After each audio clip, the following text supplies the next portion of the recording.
Hi. இன்றைக்கி பார்த்தீங்கன்னா என்னோடய பெட்ஷீட்டு பில்லோ கவர் இதெல்லாம் சேஞ்ச் பண்ணுற டே. அதனால் எல்லாத்தையுமே சேஞ்ச் பண்ணிட்டேன். எப்போவுமே இந்த பெட்ஷீட் எடுத்து பார்க்கும்போது தான் தெரியும். இது நாங்கள் யூஸ் பண்ணுறது எலவமென்ஸ் மெத்தை அப்படின்றதுனால அந்த ஸ்டிச்சிங் போட்டிருப்பாங்க, அந்த ஓரத்தில் எல்லாம் தூசி மண்ணெல்லாம் அப்படி படிஞ்சிட்ருக்கும்.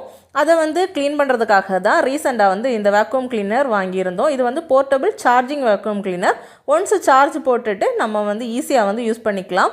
அந்த ஓரங்களில் இருக்கிற அழுக்கு தூசியெல்லாம் எடுத்துக்கலாம். அப்புறம் விண்டோ ஓரத்தில் படிஞ்சிருக்கிற அழுக்கெல்லாம் எடுக்கிறதுக்கு தான் நான் யூஸ் பண்ணிக்கிறேன். பார்த்தீங்களா, இந்த ஓரத்துலலாம் இப்படி தான் மண் இருக்கும். ஜஸ்ட் ஒரு வாட்டி இழுத்துட்டா அது கிளியராக வந்துடும். இதோட ஒரு ஃபுல் வீடியோ பார்த்தீங்கன்னா ஆல்ரெடி நான் போட்டிருக்கிறேன். அதோட லிங்க் நம்ம சேனல் நேம் கீழே கொடுக்குறேன். பார்க்காதவங்க கண்டிப்பாக செக் பண்ணி பாருங்கள். இதுக்குள்ளே கலெக்டாக இருக்கும் பாருங்கள், விண்டோலையும் பெட்லையும் சேர்த்து எவ்வளோ தூசி இருந்திருக்குன்ட்டு. எல்லாத்தையுமே க்ளீன் பண்ணிவிட்டு ஃபுல்லாக மாப் போட்டுட்டு புது பெட்ஷீட்டு பில்லோ கவரெல்லாம் போட்டாச்சு. பார்க்குறதுக்கே இப்போ தான் ஒரு நல்ல ஒரு ஃபீல் கிடைக்கும்ல, அப்படி இருக்குது. அப்போ இன்னொரு வீடியோவில் மீட் பண்ணுறேன். பாய்.